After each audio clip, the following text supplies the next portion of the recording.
رسول کریم سید عالم صلی اللہ علیہ وسلم اپنے غلاموں پہ کرم فرماتے. شاہ ولی اللہ محدث دہلوی ہندوستان میں جتنے مکاتب فکر ہیں سب کے متفقہ پیشوا ہے شاہ ولی اللہ. جو بھی کسی مکتبہ فکر سے تعلق رکھتا ہے شاہ ولی اللہ صاحب سے اس کا سلسلہ حدیث ملتا ہے. شاہ ولی اللہ صاحب کہتے ہیں میرے ابا جی شاہ عبد الرحیم محدث دہلوی بیمار ہو گئے, ساری زندگی نبی پاک کا دین پڑھایا, ساری زندگی حضور کے فرمان سے لوگوں کو آگاہ کیا, قرآن و سنت کا درس دیا, فالج ہو گیا, لوگ باتیں کرنے لگے. کہتے ہیں میرے والد صاحب کہتے ہیں میں رونے لگا کہ یا رسول اللہ میں کسی اور کا تو نہیں, میں تو آپ کا ہوں, نظر کرم ہونی چاہیے. فرماتے ہیں میرے والد گرامی کہ اچانک میرے گھر میں روشنی پھیلنے لگی, خوشبو آنے لگی, اور میرے استاد گرامی شاہ عبد العزیز محدث دہلوی خواب میں آئے, کہنے لگے عبد الرحیم یہ چارپائی سیدھی کر, جس طرف تیری چارپائی کے پیر ہیں یہ دروازہ اس طرف کھلتا ہے, جلدی سے سائیڈ بدل. کہتے ہیں میں نے فٹافٹ شاگردوں سے کہا سائیڈ بدل دی. میں نے کہا استاد جی کیا ہونے لگا ہے؟ کہنے لگے تیرے گھر میں رسول اللہ تشریف لا رہے ہیں, نبی پاک کی جلوہ فرمائی کا وقت ہے. فاصل العارفین میں شاہ ولی اللہ, میں نے اس آدمی کی بات چھیڑی ہے جو سب کے متفقہ ہے. کہتے ہیں اندر آئے, نور آیا, روشنی آئی, خوشبو آئی. شاہ عبد الرحیم صاحب کہتے ہیں میں کیا دیکھتا ہوں, مصطفیٰ کریم آئے ہیں, ایک طرف ابو بکر صدیق ہے, دوسری جانب مولا علی شیر خدا ہے. فرماتے حضور تشریف لائے, اپنا کوئی ملے تو دکھ سارے یاد آ جاتے ہیں. کہتے ہیں وہ بیماری کا دکھ, ایک تنہائی, ایک غربت, ایک بیماری, ایک بڑھاپا, ایک لوگوں کے تانے. حضور کو دیکھا نا تو میرے آنسو دریا کی طرح بہے. کہتے ہیں رسول پاک میرے قریب آئے, میں فالج زدہ تھا, اٹھ نہیں سکتا تھا, چارپائی پہ بیٹھے بیٹھے میں نے حضور کے سینے پہ سر رکھ دیا اور رونے لگا. میرے آنسو حضور کے کرتے پہ گرنے لگے.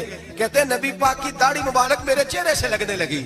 اتنی تسلی دی محبوب نے, اتنی تسلی دی کہ فرماتے اگلے پچھلے سارے غم ہی میں بھول گیا.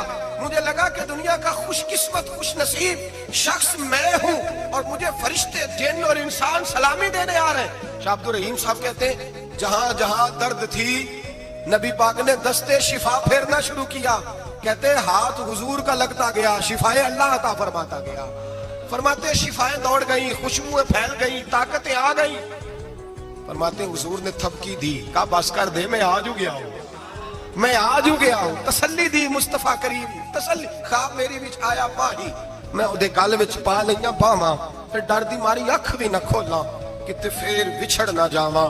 چر ہویا مینوں ترلے لیندیاں, کدی موڑ میرے ول واگاں. خواب میری وچ ایک بار جے آویں میں ساری عمر نہ جاگا. کہا نبی پاک بس کرنا, آج ہو گیا ہوں. کہتے میرا دل کیا کہ حضور جا رہے ہیں تو کوئی تحفہ ہی عطا کر دے, اور پھر دل کیا کہ کبھی حضور اپنی داڑھی کے 2 بال مبارک منہ مبارک دے دے تو میرے نصیب چمک جائے. کہتے میرے دل میں خیال تھا, قربان جاؤں میرے رسول پاک نے یوں داڑھی پہ ہاتھ پھیرا اور 2 منہ مبارک اتارے, فرمایا چل یار فکر نہ کر, تو رکھ لے. کہتے حضور نے مجھے دیے. اللہ کے حبیب جانے لگے, دروازے تک پہنچے تو میں نے اپنی چارپائی کو ٹٹولا تو بال ہی نہیں. میرے دل میں خیال آیا منہ مبارک کہاں گئے. کہتے ہیں نبی پاک نے روک پھیرا اور حضور نے فرمایا تکیہ اٹھا کے دیکھ, میں نے تیرے تکیے کے نیچے رکھ دیے, تکیہ اٹھا کے دیکھ. فرماتے حضور چلے گئے. سویرے چنگا بھلا اٹھ کے چلنے لگا تو لوگ کہنے لگے یہ کرشمہ کیسے ہوا. میں نے کہا اس نے شفا دی ہے, جو شفا دینے والے کا محبوب ہے, جو شفا دینے والے کا حضور علیہ السلام کا دست مبارک پھرا ہے, شفا ہو گئی. اور میں نے کہا دلیل یہ ہے کہ مصطفیٰ یہ اپنے 2 بال مبارک بھی دے گئے.